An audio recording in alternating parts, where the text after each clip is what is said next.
Hi, in this video we're going to show you how to create screen recordings from your web browser. You could do this in Chrome or Edge, and then you could directly attach them to a Gmail email and send them off.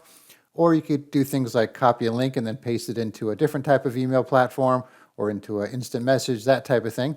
And then you could also upload them directly into your cloud platforms such as Dropbox or Google Drive, or you could share them directly on social media platforms. So once you install the extension here, it's called Free Screencast Recording for Gmail. So like I said, it'll work for Chrome or Edge. And then you go to your Gmail account here, you'll notice you have an icon for it here. And if you don't have it pinned, you could go to your extensions and then pin it. And then when you go to a new email, you'll also have it listed there. I'm recording at a low resolution, so I need to go to my more here, so I'll have it here as well. So let's start with the email version. So we'll just click on the recording. And then you could choose what you want to record, open tab, an open window, or the entire screen. So let's do the entire screen. Click on share, get a little countdown. Okay, so now it's recording, so we could do things such as browse around. I'll just click around in here. And then when you're done, just click on stop sharing. So just keep in mind, this is uploading it to the CloudHQ site, so don't record anything that's private or confidential because you never know what's going to happen with these things, even though they should be safe. Okay, so you can see it attaches it directly to the email here. So we'll send this off to Cindy here, and we'll change the subject. And then you could get rid of the little signature there if you don't want it. Okay, we'll send that off. Go over to her email and wait for it to come in. Okay, so there's our email, so let's open it up. All right, then we can just click on play and play the video. Okay, so now it's recording, so we could do things such as browse around. Now you notice here too, I have a custom logo here that you're able to add, and I'll show you that in a second.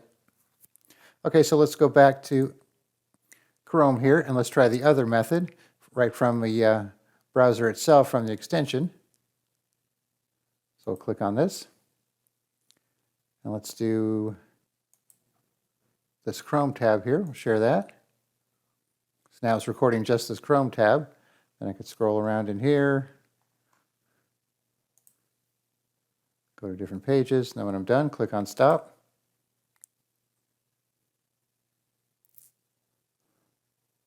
Okay, so now you can see it opens up in a new tab here. And we could click on Save To. We have our options here for cloud storage and even share to YouTube. Then we have our share options here as well. Of course, you'll have to log in with these accounts or link it to this app if you want to use them. So I'm going to click on Save to Dropbox. And let's call this test video. So if you're not connected with this CloudHQ app to your Dropbox, it'll probably ask you to sign in. But I'm already connected here. It even gives you a link there. So let's just go right to my files here. You can see there's a CloudHQ video section. So here's one I did earlier, and here's the test video. Click on it. I can play it right from Dropbox as well. Go to different pages. Then when I'm done, click on. Okay. So that's pretty simple. So let's go back to the main section here. So if you click on this CloudHQ icon here, so this is a free service. They do have pay for apps, but they have a lot of free stuff. Once you make an account, this will put this in your Gmail, and it makes it really easy to manage all your apps and install new ones and also configure them. So I'm going to click on this. I'm going to manage my apps. I'm going to find the one that we just installed here. You can see I have a lot of their apps installed. So free screencast recording for Gmail. So there's the customization and branding section. So here's where you could upload a custom image. And then you could hide the backlink and CloudHQ branding if you want.